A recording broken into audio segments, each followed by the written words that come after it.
24년 부동산 시장에 영향을 줄 주요 청약 단지들을 모아봤습니다. 개인적 생각을 종합해 정리한 것으로 투자자 여러분의 선택에 조금이나마 도움이 되면 좋겠습니다. 일부 단지의 경우 분양가와 일정이 다소 늦춰질 수도 있겠지만 이들 아파트들을 마지막으로 강남 서초 송파의 아파트 가격은 당분간 횡보할 가능성이 높아 보입니다. 일부에서는 24년 말부터 집값 상승을 이야기하는 분들도 있는데 현장 분위기와 지금의 경제 상황을 고려해 본다면 일부 지역의 대장 아파트 가격이 조금 오를 수는 있어도 이전의 대세 상승 때처럼 급격한 매매가 상승은 쉽지 않아 보입니다.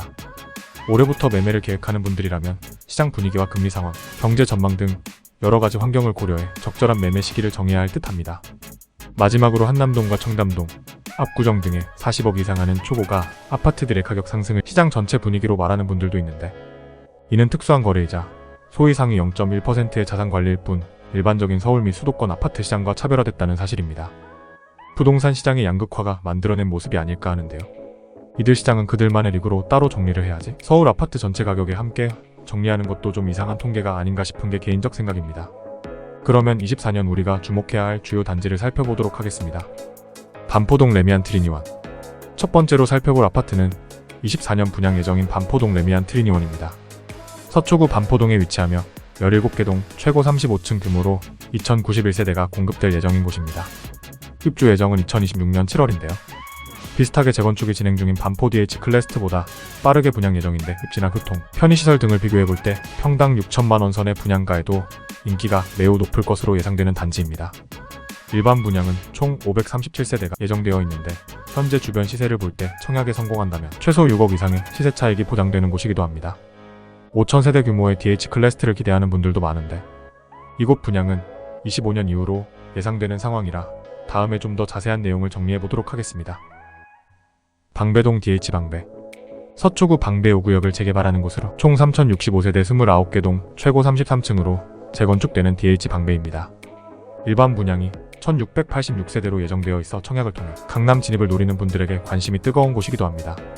7호선 더블 역세권으로 24년 하반기 분양이 예정되어 있는데 예상 분양가는 5천만원대로 알려져 있습니다. 역시나 주변 시세보다는 저렴한 분양가이기 때문에 웬만한 청약 가점으로는 당첨이 쉽지 않을 것으로 예상됩니다. 청담동 청담르엘. 25년 입주가 예정된 단지로 청담르엘을 주목하는 분들도 많습니다. 1261세대 9개 동 최고 35층으로 재건축되는 청담르엘은 한강변 청담동 입지가 가장 큰 장점인 곳인데요. 한강 조망에 한강공원까지 도보 1분 컷을 자랑하며 삼성동 코엑스를 도보로 이동이 가능한 곳이기도 합니다. 잠실 마이스 개발 사업이 성공적으로 진행된다면 인근 지역의 인기는 더욱 높아질 수 있습니다. 분양가 상한제 영향으로 아직 구체적인 분양가와 분양 일정이 알려지지 않았지만 이곳 역시 올해 청약에 성공만 한다면 최소 10억원 내외의 시세 차익이 가능한 곳입니다. 잠실 레미안 아이파크. 잠실 진주 아파트를 재건축하는 곳으로 2678세대 23개 동 최고 35층으로 재건축되는 곳입니다. 25년 입주가 예정된 가운데 사업비 증액 이슈로 분양가와 분양 일정이 미뤄지고 있는 곳이기도 합니다. 일반 분양은 578세대가 예정되어 있는데 후분양으로 진행될 가능성이 커졌고 예상 분양가는 5천만원 후반으로 높아질 가능성도 있습니다. 개인적으로 가장 좋아하는 올림픽 공원을 도보로 이용 가능한 곳이고 잠실 롯데월드를 생활권으로 둔 곳이기도 합니다. 24년 일반 분양 물량이 많고 시세 차익이 충분한 주요 단지들을 살펴봤습니다. 청약 계획이 있는 분들이라면 자금 계획을 다른 어느 때보다 더 꼼꼼하게 세울 필요가 있습니다. 향후 개별 단지에 대한 구체적 내용은 한 번 더 정리하도록 하겠습니다. 개인적으로 이들 지역의 분양 성공 여부에 따라 향후 서울 아파트 가격과 수도권, 부동산 시장에 영향을 줄 것으로 보입니다.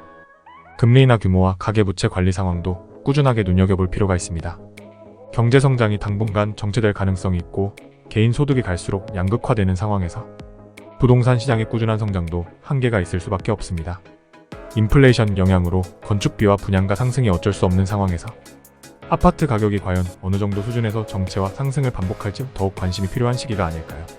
지금까지 우리들 아파트였습니다. 마지막으로 구독, 좋아요 눌러주세요. 시청해주셔서 감사합니다.